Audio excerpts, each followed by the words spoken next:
এই মুভিটা রিলিজ হওয়ার পর এই মুভিটাকে পৃথিবীর সব দেশ থেকে ব্যান করে দেওয়া হয় বিভিন্ন কারণে। মুভির বিষয়বস্তু নিয়ে আছে অনেক বিতর্ক। গভীর জঙ্গলের মাঝখান দিয়ে আছে একটা নদী, এবং এই জঙ্গলের মাঝখানে এমন একটা জায়গা আছে যেটাকে নরক বা জাহান্নামের সাথে তুলনা করা হয়। কেন? Hello and welcome to SD story. একজন মানসিক রোগী যে কিনা সেনাবাহিনীর একজন বড় অফিসার ছিল একসময়, সে হঠাৎ কেন আদিবাসীদের ঈশ্বর সেজে বসে আছে এবং আদিবাসীরা তাকে ঈশ্বর হিসাবে মেনেও নিয়েছে। কেন? আর তাকে মারার জন্য যারা যারা আজ পর্যন্ত ওই জঙ্গলে গিয়েছে তারাও একসময় ওনার মতোই হয়ে যায়। কেন? মানুষের কাটা মাথা পড়ে থাকে ওই জঙ্গলের বিভিন্ন জায়গায়, আর সেই মানসিক রোগী যে কিনা ঈশ্বর সেজে বসে আছে তাকে মারার জন্য একজন রওনা হলো ওই নদী ধরে। সেই যখন ওই নদীর পাশের ভয়ানক জঙ্গলটাতে পৌঁছলো, তার সাথে যা হলো তা আগে কারো সাথে হয়নি। IMDb-তে 8.4 রেটিং একটা masterpiece thriller ASD story presents Apocalypse Now. সালটা 1969। এই লোকটাকে দেখা যায়, লোকটার নাম হলো ক্যাপ্টেন বেঞ্জামিন উইলার্ড। ইনি সেনাবাহিনীর একজন বড় অফিসার। ক্যাপ্টেন উইলার্ড একজন অত্যন্ত সাহসী এবং দক্ষ সেনাপ্রধান।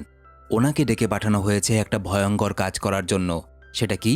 আমেরিকা সেনাবাহিনীর কর্নেল ওয়াল্টার কার্টসকে খুঁজে বের করা এবং তাকে হত্যা করা। এবার এখানে প্রশ্ন আসে যে আমেরিকা কেন নিজেদেরই একজন সেনা অফিসারকে খুঁজে তাকে খুন করতে চাইছে? আসলে শুরুতে কর্নেল কার্টস একজন প্রচণ্ড দক্ষ সৈনিক ছিলেন, এছাড়াও একজন ভালো মানুষ ছিলেন। কিন্তু ভিয়েতনামের যুদ্ধে যোগ দেওয়ার পর থেকে কর্নেল যেন কেমন একটু হয়ে যায়, কেমন যেন অদ্ভুত আচরণ করতে থাকে এবং তার মানসিক অবস্থার অবনতি হতে থাকে। একসময় সে গভীর জঙ্গলে চলে যায় এবং সেখানে গিয়ে সেখানকার আদিবাসীদের নিয়ে একটা আলাদা দল তৈরি করে, যাদের কাছে কর্নেল কার্টস কোনো ঈশ্বরের থেকে কম ছিলেন না। কর্নেল যা বলে বাকি দলেরা তাই মেনে চলে। একসময় কর্নেল কার্টস তার দলের সাহায্যে যা ইচ্ছে তাই করতে শুরু করে, মেতে ওঠে মৃত্যুর এক অদ্ভুত খেলায়। যখন যেভাবে পারছে মানুষ মেরে চলেছে। এমনকি সেই সময় ভিয়েতনাম, আমেরিকা সহ আরও কয়েকটা দেশ কর্নেল কার্টসকে মৃত্যুর মতো ভয় পেতে শুরু করে, কারণ কর্নেল কার্টস এবং তার আদিবাসী দল এতটাই ভয়ানক আর নৃশংস ছিল। কর্নেল কার্টস যেখানে থাকেন সেখানে এমনি পৌঁছানো সম্ভব নয়। একটা গভীর নদী আছে, কাউকে যদি যেতে হয় তো সেই গভীর নদী পার করে তবেই সেখানে পৌঁছতে হবে। কিন্তু সেখানে আজ অবধি যারা যারা গেছে কেউ জীবিত ফেরেনি, এবং এই জন্য সরকার থেকে নির্দেশ দেওয়া হয়েছে যেভাবেই হোক না কেন কর্নেল কার্টসকে তার ওই ডেরাতে গিয়ে মেরে ফেলতে হবে। এবং সেই কাজের দায়িত্ব এসে পড়ে ক্যাপ্টেন উইলার্ডের ওপরে। যথাসময়ে ক্যাপ্টেন উইলার্ড ন্যাং নামে এই নদীটা ধরে রওনা হয়ে যায় সেই ভয়ঙ্কর জায়গার উদ্দেশ্যে। ক্যাপ্টেন উইলার্ডকে সেই জায়গায় পৌঁছে দেওয়ার জন্য সাথে আরও 4 জন ছিল। এই লোকটা, এনার নাম হলো শেফ, এই লোকটার নাম ল্যান্স, আর তাদের সাথে ছিল এই 17 বছরের বাচ্চা ছেলে যার নাম মিস্টার ক্লিন। এবং যেই লোকটা এই নৌকাটা চালিয়ে নিয়ে যাচ্ছিল তার নাম হলো ফিলিপস। তবে তারা কিন্তু কেউই দক্ষ সৈনিক নয়, তারা ক্যাপ্টেন উইলার্ডকে সেই জায়গাটায় পৌঁছে দেওয়ার জন্য এসেছে। এবার সবথেকে বড় সমস্যা ছিল কর্নেল কার্টসকে খুঁজে বের করা, এবং তার কাছে পৌঁছানো অতটা সহজ কাজ নয়। কারণ যেহেতু স্থানীয় আদিবাসীরা কর্নেল কার্টসের সাথে ছিল, সুতরাং এই নদীটা থেকে শুরু করে ওই জঙ্গল অবধি পৌঁছাতে কিন্তু অনেকটাই চাপের ব্যাপার। প্রতিটা জায়গায় জায়গায় প্রতিটা পদক্ষেপে ক্যাপ্টেন উইলার্ডের জন্য অপেক্ষা করছিল মৃত্যুর ফাঁদ। এদিকে তখনকার দিনে এত উন্নত মানের প্রযুক্তি ছিল না, তাই ওই ছোট ছোট নৌকা করে সঠিক রাস্তা চিনে ন্যাং নদী দিয়ে যেতে অনেকটাই সময় লেগে গেল। তাছাড়াও উইলার্ডসের মনে কর্নেল কার্টসকে নিয়ে বেশ কিছু কৌতূহল দানা বেঁধেছে। কর্নেল কার্টসের মতো এত দক্ষ অফিসার যার প্রচুর মেডেল আছে, সে কিনা শেষ পর্যন্ত একজন মানসিক রোগী হয়ে গেল কেন? আর সে ওই জঙ্গলের মধ্যে বসে করছেটা কি? কর্নেল কার্টস সম্বন্ধে তাকে যা যা তথ্য দেওয়া হয়েছিল সে সব কিছু খুঁটিয়ে খুঁটিয়ে পড়তে শুরু করে। এরপর কিছু দূর গিয়ে ক্যাপ্টেন উইলার্ড দেখতে পায় যে এক জায়গায় বেশ কিছু হেলিকপ্টার এবং সৈনিক। উইলার্ড বুঝে যায় এরা বিমান বাহিনী থেকে। এরাও কর্নেল কার্টসকে মারার জন্য এদিকে এসেছিল, কিন্তু এই জায়গার পর আর এগোতে পারেনি। সুতরাং তারা এখানে আছে ক্যাপ্টেন উইলার্ডকে সাহায্য করার জন্য যদি কোনো সাহায্য লাগে। ক্যাপ্টেন উইলার্ড সেখান থেকে একটা হেলিকপ্টারে করে বেরিয়ে পড়ে, কিন্তু যেহেতু তখন ভিয়েতনামের যুদ্ধ চলছিল সুতরাং শত্রুপক্ষ কিন্তু বিভিন্ন জায়গা ঘিরে রেখেছিল। কিন্তু হেলিকপ্টারে যেতে যেতে ক্যাপ্টেন উইলার্ডের কেমন যেন একটা মনে হচ্ছিল হয়তো কিছু একটা অঘটন ঘটতে চলেছে। কিছুক্ষণ পর দেখা যায় এক জায়গায় কিছু মানুষ হেলিকপ্টার দেখা মাত্র হেলিকপ্টারটার উপরে হামলা করা শুরু করে, কিন্তু সে হেলিকপ্টার থেকে পাল্টা বোমা বিস্ফোরণ করে সেখানকার সবগুলো মানুষকে মেরে ফেলা হয়। তবে একসময় দেখা যায় সেই লোকগুলোর ঘটানো বোম বিস্ফোরণে পুরো হেলিকপ্টারটাই উড়ে যায় আর ভেতরে থাকা সব সৈনিক মারা যায়। এত কিছুর পর এত ঝামেলা ঝঞ্ঝাট পেরিয়ে ন্যাং নদীর সামনের দিকে এসে পৌঁছায় ক্যাপ্টেন উইলার্ড, এবং সে বুঝে যায় হেলিকপ্টার নিয়ে আর এগোনো যাবে না। সুতরাং হেলিকপ্টারের সঙ্গে বেঁধে আনা তাদের সেই ছোট নৌকা এবং সেনাবাহিনীর থেকে আরও কিছু জরুরি জিনিসপত্র নিয়ে সেখান থেকে তারা আবার নৌকা করে রওনা দেয়। নৌকা করে যেতে যেতে ক্যাপ্টেন উইলার্ড ভাবতে থাকে, এমনি এমনি তো আর কর্নেল কার্টসকে মেরে ফেলার অর্ডার দেওয়া হয়নি। নিশ্চয়ই কর্নেল কার্টস পাগলামি এবং নৃশংসতার এমন ভয়ানক পর্যায়ে পৌঁছেছে যেখান থেকে ফিরে আসা সম্ভব না, তাই তাকে শেষ করার জন্য অর্ডার দেওয়া হয়েছে। কারণ যত দিন যাবে দলে দলে আদিবাসীরা কর্নেল কার্টসের দলে নাম লেখাবে এবং আস্তে আস্তে সেই দলটা সবার বিপদের কারণ হয়ে উঠতে পারে, কারণ তারা নৃশংস, তারা উন্মাদ, তারা যা খুশি করতে পারে। অনেকটা দূর যাওয়ার পর জঙ্গলের পাশে একটা জায়গায় নৌকাটাকে দাঁড় করানো হয়। তারা সেখানে একটু বিশ্রাম নিচ্ছিল। এমন সময় শেফ আর উইলার্ড কিছু ফলের সন্ধান করার জন্য পাশের জঙ্গলে যায়। কিন্তু জঙ্গলের ভেতরে কিছুটা দূর যাওয়ার পরেই ক্যাপ্টেন উইলার্ড কেমন যেন একটা অদ্ভুত আওয়াজ শুনতে পায় এবং তারা বুঝে যায় ওই জঙ্গলের আড়ালে কেউ তো একজন আছে। স্বাভাবিকভাবেই তারা দুজনে ধরে নেয় যে জঙ্গলে নিশ্চয়ই কোনো শত্রুপক্ষের কেউ গা ঢাকা দিয়ে আছে, অথবা কর্নেল কার্টস তাদের আসার খবর পেয়ে গেছে এবং তাদেরকে মারার জন্য লোক পাঠিয়েছে। কিন্তু ঠিক সেই সময় বন্দুক তাক করে আরও 2-1 পা এগোতেই তারা দেখে সামনে যেটা আছে সেটা কোনো মানুষ নয়, জঙ্গলে আস্ত একটা জংলি বাঘ। মানুষের গন্ধ পেয়ে সে তাদের উপরে ঝাঁপিয়ে পড়ে, কিন্তু উইলার্ড আর শেফ সাথে সাথে সেই বাঘটাকে লক্ষ্য করে বেশ কিছু গুলি করে। কোনো মতে নিজেদের প্রাণ নিয়ে তারা আবার নৌকার কাছে পালিয়ে আসে। আর তাদের ওইভাবে দৌড়ে আসতে দেখে বড় কোনো বিপদের আশঙ্কা করে ফিলিপস এবং সে তখনই নৌকার ইঞ্জিনটা চালু করে দেয়। আর বাকিরা উইলার্ড আর শেফকে টেনে নৌকায় তুলে নিলে নৌকো আবার এগোতে শুরু করে। শেফ পুরো ব্যাপারটাতে প্রচণ্ড ভয় পেয়ে যায়। হ্যাঁ, ভয় পেয়ে যায় কারণ ওটা হিংস্র বাঘ ছিল, এটা ছিল না। উইলার্ড কিন্তু একটা জিনিস স্পষ্টভাবে বুঝে যায় যে এই জায়গার আনাচে কানাচে যে কোনো জায়গায় যে কোনো বিপদ হতে পারে। আর সে এটাও বুঝে যায় যে কর্নেল কার্টসকে কেন এখনো পর্যন্ত ধরা বা মারা সম্ভব হয়নি, কারণ কর্নেল কার্টস নিজে ইচ্ছে করেই এমন একটা জায়গা বেছে নিয়েছে যে জায়গায় পৌঁছনোই বিশাল বড় একটা চাপের ব্যাপার। উইলার্ড যখন কর্নেল কার্টস সম্বন্ধে বিভিন্ন নথিপত্রগুলো ঘাঁটছিল, এমন কিছু তার নজরে পড়ে যেটা দেখে সে অবাক হয়ে যায়। সেখানে লেখা ছিল কর্নেল কার্টস নাকি ভিয়েতনামের যুদ্ধে দক্ষিণ ভিয়েতনামের কয়েকজন সেনাবাহিনীকে নৃশংসভাবে হত্যা করেছিল এবং সে ভিয়েতনামের ওই সৈনিকগুলোকে হত্যা করার সময় ওপর মহলের কোনো অর্ডার বা আদেশ মানেনি বা নেয়নি। এবং বর্তমানে কর্নেল কার্টসের যে মানসিক অবস্থা হয়েছে, অর্থাৎ সে যে উন্মাদ হয়ে গেছে, সে যা খুশি তা করে বেড়াচ্ছে, এটা সরকার থেকে ভালো চোখে মেনে নেয়নি। কারণ কর্নেল কার্টসের দলে যেভাবে দিন দিন আদিবাসীরা যোগ দিচ্ছে আর যেভাবে নিষ্ঠুর হত্যালীলা প্রতিদিন বেড়েই চলেছে, যে কোনো দিন কিন্তু বড় বিপদের কারণ হয়ে উঠতে পারে কর্নেল কার্টস। তাই সরকার থেকে যত তাড়াতাড়ি সম্ভব কর্নেল কার্টসকে হত্যা করার অর্ডার দেওয়া হয়েছে। এদিকে একসময় ক্যাপ্টেন উইলার্ডের সঙ্গে ফিলিপসের মতবিরোধ দেখা দেয়, কারণ ক্যাপ্টেন উইলার্ড নৌকার মধ্যে যারা আছে তাদেরকে এখনও বলেনি যে তাদেরকে সে কোথায় নিয়ে যাচ্ছে।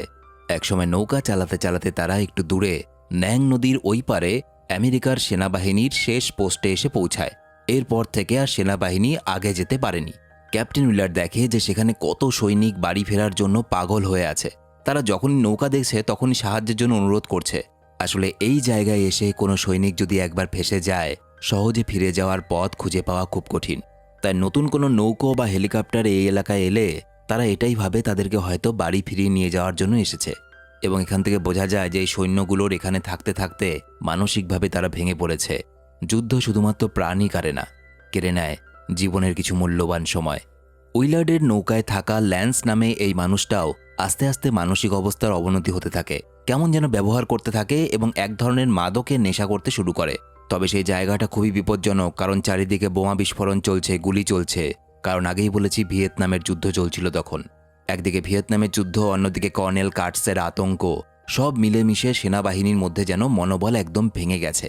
ক্যাপ্টেন উইলার্ড নৌকা থেকে নেমে সেখানে উপস্থিত সৈন্যদের সঙ্গে কথা বলার চেষ্টা করে, যদি কর্নেল কার্টসের ব্যাপারে কোনো খবর পাওয়া যায়।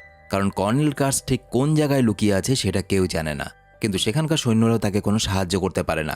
ক্যাপ্টেন উইলার্ড সেখান থেকে কিছু অস্ত্রশস্ত্র নিয়ে আবার নৌকায় ফিরে আসে। তবে ক্যাপ্টেন উইলার্ড এতটুকু বুঝে যায় যে কর্নেল কার্টস এমন একটা জায়গায় নিজের রাজত্ব তৈরি করে বসেছে যেখানে আকাশে বাতাসে শুধুমাত্র মৃত্যুর হাতছানি। নৌকা আবার এগোতে শুরু করে এবং তাকে যে নথিপত্রগুলো দেওয়া হয়েছিল সেখান থেকে ক্যাপ্টেন উইলার্ড দেখে ক্যাপ্টেন উইলার্ডের আগে ক্যাপ্টেন রিচার্ড নামে একজনকে এই একই মিশনে পাঠানো হয়েছিল কর্নেল কার্টকে হত্যা করার জন্য। কিন্তু অদ্ভুত ব্যাপার, কর্নেল কার্টসের সঙ্গে দেখা হওয়ার পর ক্যাপ্টেন রিচার্ডও সেই একই দলে যোগ দেয়। এই সময় দেখা যায় নৌকার মধ্যে ল্যান্সকে, যে কিনা নিজের মানসিক ভারসাম্য প্রায় হারিয়ে ফেলেছে, সে নেশার ঘোরে কিছু স্মোক গ্রেনেড, এটার থেকে শুধুমাত্র ধোঁয়া বের হয়, তো সেগুলোকে ওড়াতে শুরু করে। এবং এটা দেখে হঠাৎ করে নদীর দুপাশের ঘন জঙ্গল থেকে গুলি ছুটে আসতে শুরু করে অনবরত নৌকাকে লক্ষ্য করে। আচমকাই হামলা সামলাতে না পেরে শত্রুপক্ষের গুলিতে ক্লিন নামের ওই অল্প বয়সী ছেলেটা প্রাণ হারায়। তবে যাই হয়ে যাক না কেন, নৌকা এক জায়গায় কিন্তু থামিয়ে রাখা যাবে না, তারা আবার এগোতে শুরু করে। এরপর একটা সময় এসে যেতে যেতে ক্যাপ্টেন উইলার্ডের কেমন যেন মনে হতে থাকে কিছু একটা বিপদের আভাস পাওয়া যাচ্ছে।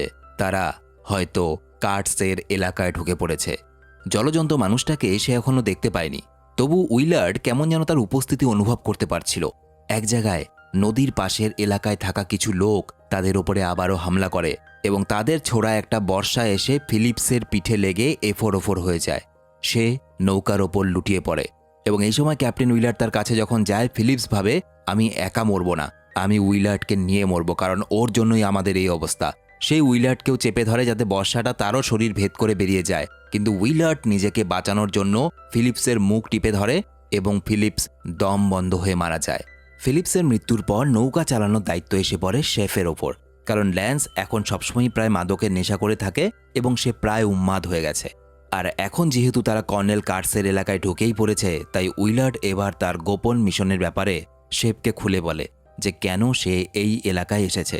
শেফ উইলার্ডের কথা শুনে ভয় পেয়ে যায়, কারণ সে জানত কর্নেল কার্টস কে এবং কি করতে পারে। এরপর তারা আবারও এগোতে শুরু করে। তারা যতই এগোচ্ছিল তাদের চোখে পড়ছিল শুধুমাত্র মানুষের মৃতদেহ আর আগুনে ঝলসে যাওয়া ভগ্নস্তূপ। একসময় তারা সেখানে এসে পৌঁছায় যেখানে কর্নেল কার্টসের আসল ডেরা। কর্নেল কার্টস একটা পুরনো মন্দিরে ঘাঁটি গেড়েছে এবং সেখানে এসে ক্যাপ্টেন উইলার্ড দেখতে পায় যে চারদিকে গোলাপি ধোঁয়া আর তার সামনে প্রচুর আদিবাসী মানুষ নৌকা নিয়ে সারি সারি দাঁড়িয়ে আছে। কিন্তু অবাক ব্যাপার, উইলার্ডদের নৌকাটা দেখেও তারা কিন্তু উইলার্ডদের নৌকার উপরে কোনো আক্রমণ করে না। তারা চুপচাপ ছিল এবং উল্টো তারা সরে গিয়ে উইলার্ডদের নৌকাটা ভেতরে যাওয়ার রাস্তা করে দেয়। ক্যাপ্টেন উইলার্ড সেখানে পৌঁছানো মাত্র পরিষ্কার বুঝে যায় যে কর্নেল কার্টসের ব্যাপারে শোনা একটা কথাও ভুল নয়। সত্যি তার রাজত্বে এখানে হিংস্র পাগলামি চলে। উইলার্ডটা দেখে চারিদিকে ঝোলানো আছে মৃত সৈনিকদের অর্ধনগ্ন দেহ, আর এখানে ওখানে ছড়িয়ে ছিটিয়ে পড়ে আছে হাজার মানুষের লাশ। কোথাও বা পড়ে আছে মানুষের ধর থেকে আলাদা করা প্রচুর মুন্ডু। এই জায়গাটা যেন পৃথিবীর বাইরে এমন একটা দুনিয়া যেখানে সবকিছু কর্নেল কার্টসের নিয়মেই হয়। তবে একটা ব্যাপার না অদ্ভুত লাগে ক্যাপ্টেন উইলার্ডের, যেটা হলো বাইরে থেকে অনেক মানুষই তো এখানে এসেছিল যারা কিনা নিজের ইচ্ছেতে এখান থেকে ফিরে যায়নি। কেন?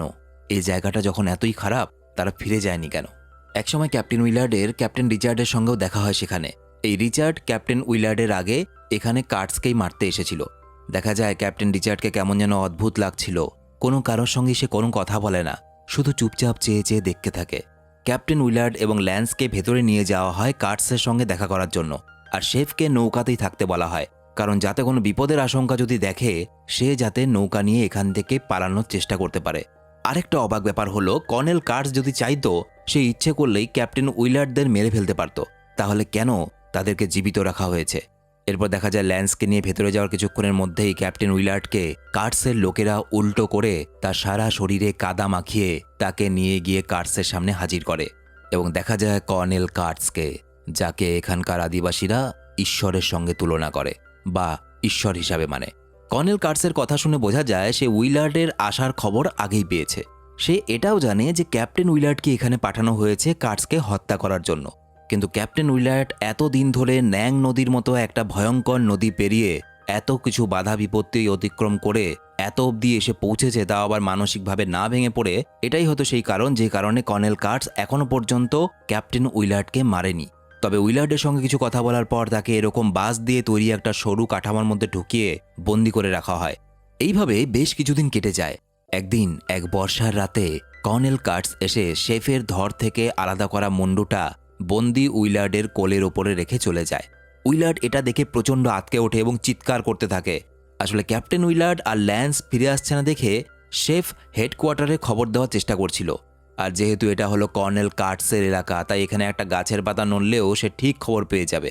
তাই শেফের এই কাজ করার জন্য কার্টস ঠিক করে শেফের ধর থেকে মুন্ডু আলাদা করে দেবে। এরপর দেখা যায় যে কিছুদিন আরও উইলার্ডকে ওইভাবে বন্দি করে রাখার পর তার শরীর একদম ভেঙে গেছে এবং কর্নেল কার্টস এসে তাকে ওই বন্দিদশা থেকে মুক্তি দেয়। কর্নেল কার্টস ক্যাপ্টেন উইলার্ডের কাছে এসে কেমন একটা অদ্ভুত ঠান্ডা স্বরে বলে, আমি জানি তুমি এখানে আমাকে মারতে এসেছো, সে অধিকার তোমার আছে, তাই তো তোমাকে আমি মারার সুযোগ দিচ্ছি।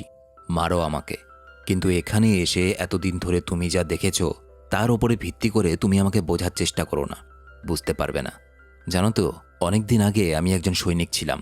তখন আমি দেখেছিলাম যুদ্ধে দক্ষিণ ভিয়েতনামের প্রচুর বাচ্চাকে খুন করার পর তাদের হাতগুলো কেটে কেটে শাড়ি দিয়ে সাজিয়ে রাখা হয়েছিল যাতে আমরা সেটা দেখতে পাই। আমার স্পষ্ট এখনও মনে আছে, এই দৃশ্যটা দেখে আমি প্রচণ্ড কেঁদেছিলাম, নিজেকে সামলাতে পারিনি। কিন্তু তারপর আমি ভাবলাম আসলে শত্রুপক্ষের লোকেরা আমাদের থেকে অনেক বেশি শক্তিশালী, তাই তারা এই ধরনের হিংস্র নিচু কাজকর্ম করতেই পারে। তাদের বুক কাঁপে না, কষ্ট হয় না, ভয় লাগে না। তখন আমার নিজেকে প্রচণ্ড অসহায় মনে হচ্ছিল, কারণ মৃত্যুকে আমি এতটা কাছ থেকে দেখেছি। আর আমি তখনই বুঝতে পারি যে মানুষের হাতে যখন ক্ষমতা থাকে তখন তার থেকে শক্তিশালী কেউ আর হয় না। এবং আমি এতটা ক্ষমতাশালী হতে চেয়েছিলাম যাতে কখনো আমার নিজের মানুষের ওই ধরনের অবস্থা দেখতে না হয়। আর তাই আমি এতগুলো লোককে নিয়ে তৈরি করেছি মৃত্যুপুরী। এখানকার নিয়মও আমি, এখানকার ঈশ্বরও আমি। কর্নেল কার্টস ক্যাপ্টেন উইলার্ডকে আরও বলে যে তার শেষ ইচ্ছা হলো ক্যাপ্টেন উইলার্ড ফিরে গিয়ে যেন কার্টসের ছেলেকে তার বাবার ব্যাপারে সব সত্যি কথা বলে। ক্যাপ্টেন উইলার্ড কর্নেল কার্টসের সমস্ত কথা শুনে বুঝতে পারে যে কার্টসেরও বাঁচার কোনো ইচ্ছে নেই। সে নিজের জীবনে ক্লান্ত, সে আর বাঁচতে চায় না। এবার ক্যাপ্টেন উইলার্ড তার সমস্ত কথা শুনে বুঝতে পারে যে তার আগে যারা যারা মারতে এসেছিল কর্নেল কার্টসকে, কেন বেশিরভাগ মানুষই কার্টসের দলে যোগ দিয়েছে। কারণ এখানে আসা বেশিরভাগ মানুষকে কর্নেল কার্টস এমনভাবে বোঝায়, এমনভাবে ব্রেন ওয়াশ করা হয়, এমনভাবে ভয় দেখানো হয় যে সেই মানুষগুলো কর্নেল কার্টসের দলে যোগ দেয় এবং তাকে এখানকার ঈশ্বর রূপে মানতে শুরু করে। যদিও কর্নেল কার্টসের কথা শুনে বোঝা যায় অনেক হয়েছে, এবার সে ক্লান্ত এবং তারও আর বাঁচার ইচ্ছে নেই। কিন্তু সে ক্যাপ্টেন উইলার্ডের মতো একজন যোগ্য প্রকৃত সৈনিকের হাতে মরতে চেয়েছিল এবং এই জন্য পরদিন রাতে সেখানকার স্থানীয় লোকেরা তাদের রীতিনীতির নিয়ম মাফিক একটা মহিষ বলি দেওয়ার ব্যবস্থা করেছিল। সেই সময় দেখা যায় ক্যাপ্টেন উইলার্ড সেখানকার নদীতে স্নান করে ওঠে এবং একটা ধারালো দা নিয়ে রাতের অন্ধকারে কার্টসের কাছে যায় এবং ওইদিকে যখন সেই মহিষ বলি দেওয়া হচ্ছিল ঠিক একই সময় ক্যাপ্টেন উইলার্ড দা দিয়ে কুপিয়ে খুন করে কর্নেল কার্টসকে, অথবা মনুষ্যত্বের নামে কর্নেল কার্টসের বলি দেয় এবং সেটা কর্নেল কার্টসের ইচ্ছেতেই। এবং কর্নেল কার্টসকে হত্যা করার পর কার্টসের তৈরি করা যে নথিপত্র ছিল সেগুলো দেখতে গিয়ে ক্যাপ্টেন উইলার্ড লক্ষ্য করে একটা পাতার ওপরে কর্নেল কার্টস লিখে গেছে, বোমা বিস্ফোরণ করে জায়গাটা উড়িয়ে দিও, এদের কাউকে বাঁচতে দিও না। তারপর দেখা যায় ক্যাপ্টেন উইলার্ড আর কিছু না বলে ওই কাগজপত্রগুলো নিয়ে ভিড়ের মধ্যে থেকে ল্যান্সকে নিয়ে সেখান থেকে বেরিয়ে যেতে থাকে এবং কর্নেল কার্টসের দলের সবাই উইলার্ডের সামনে অস্ত্র ফেলে দিয়ে মাথা নিচু করে দাঁড়ায় এবং সরে গিয়ে তাদেরকে বাইরে যাওয়ার জায়গা করে দেয়। কারণ যে লোক তাদের ঈশ্বরকে মেরে ফেলতে পেরেছে সেই লোক তাদের কাছে আরও ক্ষমতাবান একজন। আর জঙ্গলের এটাই নিয়ম, যে সব থেকে ক্ষমতাশালী তার কাছেই মাথা নিচু করে। আর শুধুমাত্র এটা জঙ্গলেরই নিয়ম না, দুর্ভাগ্যবশত আমাদের সমাজেরও একই নিয়ম। যার কাছে বেশি টাকা, যার কাছে বেশি পাওয়ার আছে, মানুষ তার কাছে মাথা নিচু করে থাকে। উইলার্ড ল্যান্সকে নিয়ে তাদের নৌকায় ফিরে আসে, তবে হেডকোয়ার্টারে তারা আর কোনো খবর দেয় না যে তারা কর্নেল কার্টসকে মেরে ফেলেছে এবং এখানেই মুভিটা শেষ হয়ে যায়। এখানে একটা প্রশ্ন থেকে যায় যে কেন কর্নেল কার্টস শেষ ইচ্ছে হিসেবে ওই জায়গাটাকে বোম বিস্ফোরণ করে উড়িয়ে দিতে বলেছিল এবং বলেছিল যে ওখানকার একটা মানুষও যাতে বেঁচে না থাকে। কারণ হলো কর্নেল কার্টস শুধুমাত্র এদের ওপর রাজত্বই করত না, কর্নেল কার্টসের এদের প্রতি মায়া দয়া ইত্যাদি জন্মে গেছিল এবং সে ভালো করেই জানত তার আতঙ্ক এখান থেকে যেদিন শেষ হবে সেদিনই আমেরিকার সেনাবাহিনী এসে এই লোকগুলোকে অমানসিকভাবে অত্যাচার করতে শুরু করবে এবং কর্নেল কার্টস চাইতো না যে তার প্রিয়জন বা তার সাথে যারা পাশে দাঁড়িয়েছিল তাদের কোনো রকম অত্যাচার বা নৃশংস নির্যাতন সহ্য করতে না হয়। তাই সে ক্যাপ্টেন উইলার্ডকে বলেছিল যে জায়গাটা বিস্ফোরণ করে উড়িয়ে দিও এবং এদের সবাইকে মেরে ফেলো। কিন্তু ক্যাপ্টেন উইলার্ডের মধ্যে কিন্তু মানবতা আজও বেঁচে আছে। এই জন্য ক্যাপ্টেন উইলার্ড কর্নেল কার্টসকে মারারও কোনো খবর দেয়নি হেডকোয়ার্টারে। এমনকি কর্নেল কার্টস মারা যাওয়ার পর বাকি আদিবাসীদের সঙ্গে কি করা হয়েছে বা বাকি কতজন আদিবাসী আছে বা এদের কোনো রকম কোনো খবর সে কিন্তু হেডকোয়ার্টারে দেয়নি। হয়তো সে ফিরে গিয়ে বলবে কর্নেল কার্টসকে সে খুঁজেই পায়নি, অথবা হয়তো বলবে কর্নেল কার্টস সমেত সমস্ত মানুষকে মেরে ফেলেছে সে। তো ভিডিওটা ভালো লেগে থাকলে সাবস্ক্রাইব করতে হবে না, শুধুমাত্র একটা লাইক করে বন্ধুদের সাথে শেয়ার করে দিও। আর তোমরা আমার পার্সোনাল হোয়াটসঅ্যাপ চ্যানেলেও আসতে পারো, লিঙ্ক ভিডিওর নিচে ডেসক্রিপশনে আর পিন কমেন্টে দেওয়া আছে। এছাড়াও আমার সাথে ফেসবুক, ইনস্টাগ্রামে তোমরা যোগাযোগ করতে পারো, লিঙ্ক ভিডিওর নিচে ডেসক্রিপশনে দেওয়া আছে। দেখা হচ্ছে পরের ভিডিওতে, বাই।